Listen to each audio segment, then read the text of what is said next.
Hey guys, welcome back to Talk Time. My name is Aaron Vandermo, and youth pastor here at Meadowbrook Youth. I know many of you are looking forward to getting your first car. I still remember when I got my first car, Maggie, my red four-door 1995 Dodge Neon. It was a dog, but it was my car, and I was really excited about it. But it really wasn't my car. You see, my parents bought it for me, and even though they only spent $1,000 on it, and the speedometer didn't always work, and the lights in the inside didn't always work, and the headliner was falling down, but they let me use it. It was pretty much mine, but it really wasn't mine. You see, at any point they could say, hey, Aaron, give us the keys. We're going to use the car for this. Or once my brother got older, he got to use the car. So even though I drove it a lot, it really wasn't my car. It wasn't until a couple years later, after I had worked for quite a while, before I went to high school, I personally bought my first car. My name was on the title, and let me tell you, I took a lot more better care of that car, my second car, my blue Honda Civic, than I did that red Dodge Neon. It faded after a while, that Dodge Neon. I took care of it at first, but then I kind of started to abuse it and not really take as good care of it because it really wasn't mine. But that blue Civic, I took care of it, I babied it, I did all the maintenance on it, and I did everything I could to get the most out of it. During this time, I want to encourage you. I know many of you, all of us, haven't been able to meet together personally. We will this week, and looking forward to doing that with you. But a lot of times, when we go through high school and middle school, we kind of have this second-hand faith. It's kind of like the car, right? It's valuable to us, but it's been passed on to us, and it doesn't really feel like it's ours. It feels like it's someone else's, and they kind of control it, but we really don't own it. We really don't take possession of it.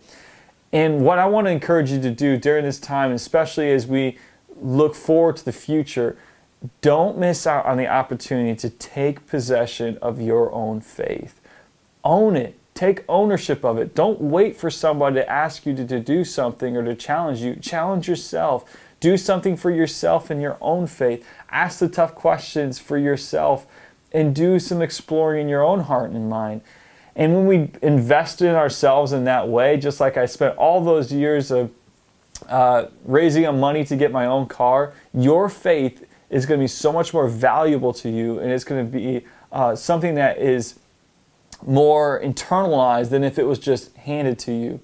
Now, don't get me wrong, I'm thankful for the leaders in my life, my parents who have passed on what faith looks like to me. But at the end of the day, I still had to take ownership of it for myself, and I had to internalize it for myself for it to really mean something.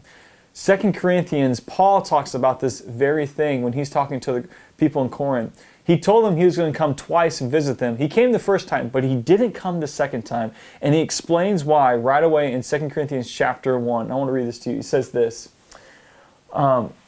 This does not mean we want to dominate you by telling you how to put your faith into practice.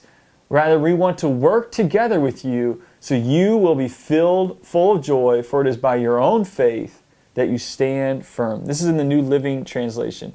Pretty much what he was saying earlier is, I didn't come because the second time because I was going to have to rebuke you because what you were doing was wrong. But I didn't do that because I wanted you to make faith your own. I shouldn't always have to come physically there to tell you what to do all the time. Now, Paul totally understands, and I totally understand as a youth pastor and as a leader in your life, that sometimes we need that in our lives. We need someone to come alongside us and challenge us and encourage us and coach us through those difficult moments. But at some point, you got to make faith your own.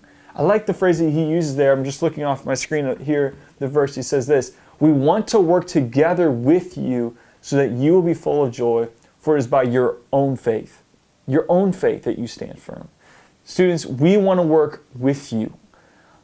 If this is going to be a one-sided relationship all the time, it's not going to bring the fullness of joy that can only come from Jesus Christ that I hope that you are desiring.